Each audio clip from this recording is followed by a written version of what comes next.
And good morning, Hoosier fans. Wow. What a game last night. Your Indiana Hoosiers are now 9-1 in a wonderful win against UConn. This is Hoosier Morning After UConn. IU wins 57-54 in a game that ended, just about 7 hours ago. So not much time to sleep on this one. The game gets bumped back, as many of these games do, because sharing a floor with another team. Hard-fought game overall. IU kind of came out with a good start to it, kept them scoreless for the first 5 minutes. Then from there, the theme of this game kind of showed its reary head. Things started to get sloppy, kind of on both ends. We didn't score for a while. We had 3 air balls on 3-point shots. I guess you can usually kind of count that down to the excitement and adrenaline of the big game that it was. Also, part of that, I believe, stagnant offense that we had at the beginning can be accredited to the play from UConn. A Cook, I believe it is pronounced, for UConn was a force underneath. A guy that usually averages between 2 and 3 blocks a game, and early on had 4 to 5 blocks. So I think that kind of made us leery of what we could do underneath. Gave us a little bit of hesitation underneath the basket. So, like I said, we just had trouble scoring under the rim. We also lost 6 points we left out there to just bad decision-making on transitions. Was there Demezy Anderson that kind of dribbled one, tried to pass it up to Justin. Justin wasn't even paying attention, didn't even know the ball was coming. We got bailed out on that one, at least, by a foul call that, a little questionable on that one. There was a pass that was awkward and low to Trace Jackson Davis, and he couldn't corral in. Just sloppy. Things were just very sloppy. But as we have heard Coach say, and we've seen before, defense allowed us to stay in the game. We were forcing turnovers from them. We were staying with our men. We were extending the shot clock, closing out for the most part on 3-point shooting. Defense allowed us to go on a 10-point run and surge to end up being 5 points ahead going into halftime. Then leading into the second half, the same theme continued. As many have been and are, I myself as well, question why coaches very strongly wants to go with the same lineups when he starts the game as when he starts the half. I wish he would look closer into what lineups worked in that first half, and let's start with that in the second half. The lineup that was working that helped us surge back was our smaller lineup with Trace down below, playing with Rob in there, and we didn't start with that. We had Joey back in there, and it started a second half to be a very sloppy second half. IU only scored 4 points in over 10 minutes. I believe it was from like about the 18-minute mark to about the 7-minute mark. IU only scored 4 points. We were able to, at least during that time, keep them at bay. They didn't surge ahead of us. We didn't let that get away. At least our defense kept us in the game for that point on. And just kind of talking about individual guys and as things go along. And I know the first half, many of the woes was our play by our 2 big men, our twin towers, the guys that we thought going into this season were going to be kind of a force to reckon with, and those guys have struggled down below. And Joey struggled to find his shot, to find a good shot, and he had right around that time, I believe 8 minutes left or so, he committed a turnover, or some play happened on one end of the court. There was two mistakes back to back, and I saw on the sideline, coach look down to Trace Jackson Davis and give him the motion. So we're turning around, we're about to bring the ball up, and I see Trace Jackson Davis checks into the scorer's bench. So he's going to come in, Joey's coming out. Joey on that possession then was aggressive, went to the hoop, got fouled, made the basket, and made the and one. That's when coach then, luckily, pulled Trace Jackson Davis back. Didn't bring him in, and I don't believe Trace saw the court the rest of the game. Kept Joey in there because suddenly Joey, kind of a tandem, Joey and Al were the guys that stayed aggressive and on offense were able to find stuff for us. Joey clearing the lane for Al to go to the basket, causing the flagrant foul that was a big thing. So yeah, those two were the guys that when we needed it stepped up and were able to be those scorers. Talking about a few other guys, I guess closing out our big guys, Duran he continues to struggle. I don't know what it is with him, how he's lost, if he doesn't feel like he has his rhythm back again. He played 9 minutes, just missed some real bunnies, just some easy shots. There was that one in particular where he got it and he was maybe one step for him away from the basket. And I got excited because I knew it could be a surge for energy, because that was his bread and butter last year. He was that aggressive guy, and I knew he was going to slam that home. He was going to deliver that basket. And he didn't. There was a hesitation. I don't know if we can chalk that down to the way their bigs were playing and blocking shots, that he was scared or something. And I hate to say that sounds mean to say of the kid that he's playing scared or whatever, but there was a little hitch or a hesitation, and he just kind of softly tried to lay it up, and it missed. Whereas last year, I know he would have taken one step and he would have rocked that down with authority and done his little flex, hit his bicep going down the other side, and could have been a real momentum thing. But I don't know what's going on with him. I don't know. I hope he can find it again. Maybe it's just going to be a game-to-game basis. Matchups. The matchup should have been good for him on this one. So I don't know. I mean, overall, the scoring was pretty balanced. No one scored over 10 points. 9 points, 9 points, 8 points, 8 points, 6, 6, 4, 3, 2, 2. Those were the scores.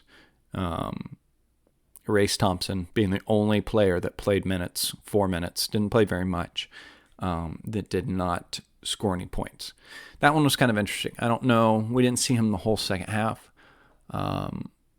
When we were struggling to see what we could get from the big guys, I don't know why we didn't see more of Race in there to give him a try. Our defense, we were keeping them. We were delivering stops from them. It was more of our offense that was struggling, and I know more of what Race's game is defense. So that could be part of it. Also, just the fact that I think Trace Jackson Davis was struggling to get going. That probably stole a few minutes. I mean, Rob's the big point we got to talk about, obviously. He showed tonight why he is very important to this team. After the 4 points that we scored, and then how we held them scoreless for probably about 5 minutes or so, then when we started to see stagnant offense on our end, that's about the time we saw Rob go in there. And Rob showed immediately why he is who he is, because the team wasn't looking aggressive on offense. They were looking timid. They weren't moving as much. They were just kind of passing the ball around. Ball movement and movement off the ball had kind of flatlined a little bit. And Rob gets in there while we're on defense, and then his first offensive possession, he gets the rebound and goes coast to coast and drives right in past guys and makes a basket. That helped set the tone for what they wanted to do at that point on. And he is just showing why he is that strength, that calming factor, and that important piece to this game. I mean, coach in the postgame even said he played more minutes than he has practiced all year long. So, I mean, that shows the state that he is in, and that he still needs to obviously get his footing, get his conditioning back, because coach seemed to, quote unquote, load manage him. But we'll see him more and more, and obviously this gives the coaching staff some positive notes to think about what kind of load he can take currently. Hopefully, I believe from what I've heard that it's pretty much just his ankle now that's bothering him, that's keeping him to lower minutes. He hasn't been seen with his walking boot for a while. He may have it on tomorrow, just precautionary, but I am curious just to know what that status of that injury is, and what how he feels now after the game, after working it and moving for the game. How does he feel? He had 13 minutes. So low minutes. You want to, obviously, in the end, he's going to be more in the 29, 25 plus, close to 30 kind of minutes. So he's going to be hard to keep off the field later on, off the court, I should say, later on. Just kind of thinking about this game now, the morning after, or 7 hours later, just what we have heard coach say many times about this team, that defense is going to create offense, and defense is what's going to win it for this team. And while it didn't create a ton of offense because of missed shots, missed bunnies, just some poor decision-making on the offensive side, it allowed us to stay in the game and stave off this team. That surge in the first half is what won the game for us, because we were able to then hold on to that and keep that lead for the rest of the game. So good to see that. Coach in the postgame didn't say negatively about our defense. Obviously, there is room for improvement. Some of the switching and everything, we had our lapses and our moments, but overall, I think we dug down and played good defense. Little note, maybe Tim Garl can do this, or the managers. A note for the IU managers: let's bring some more towels next time to Madison Square Garden. Goodness gracious, how slippery that court was. I mean, I think people were joking on Twitter. I don't know if it's true or not, that there's ice underneath. And if there is, then it showed that there is, because guys were slipping like crazy. I think IU got it evened out at least. There was a few plays where they slipped and caused a turnover for us. And but overall, man, that court, that was aggravating. That's something that should be controlled and is nothing in a avenue like this that teams should have to deal with. And I held my breath when I kept seeing that happen, that no one would turn an ankle or get hurt, and luckily no one did. Diving into the numbers, it's ugly to look at the numbers. IU finished 36% from the field, 15% from three. We were 0 for 7 in the second half, 2 for 6 in the first half. And free throws, we continue to shoot pretty well, 80% in the first half and 62% for an average of 72% from free throws. Had 34 points in the paint, to their 30, so that's pretty good considering we were a little concerned over a Cook's great shot blocking. Forced them to 20 turnovers. I'm not sure what they average in the year, but that's pretty good. They were known as a team that turns their opponents over, averaging their opponents to about 16 turnovers, I believe the stat was. Number one in the country on that end, and we only turned it over 13 times. So despite how ugly it seemed to the eye, the number makes me feel a little bit better because it feels like we turned it over 20 times to me. But we obviously did not. So that's at least good. Leads, looking at other numbers, fast break points, 7-7. That's something that obviously we need to get better at. Something this team hangs our hat on. Like I said, I believe there's 6 points there that are left off the score sheet, which is better decision making will happen. But yeah, I believe that's about it to talk about for this game. A good win. We head home on Friday, which will be great to see against Nebraska. A game that I haven't seen the line yet. I'm sorry, I don't know too much about Nebraska. I'll have to look up and see what to expect from them. But I believe this is something that IU needs to come back with fire. Hopefully the fans are there to fire them up. I want to see better offense.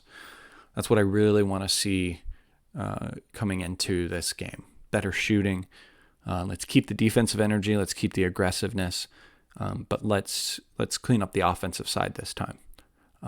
Going into this game, obviously, the biggest thing was let's see how they respond. And do they respond with effort, and do they respond with fight after getting beat by Wisconsin? And yes, I believe we did. We were aggressive, we fought, and in the end, that will to win, especially coming from Joey and Al, kept us in that game and allowed us to come away with a victory.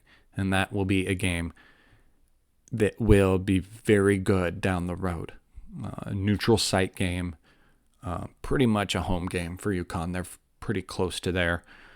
And a win against a team, I believe that UConn will have a decent year and a decent resume themselves. And so will only help us come to selection time.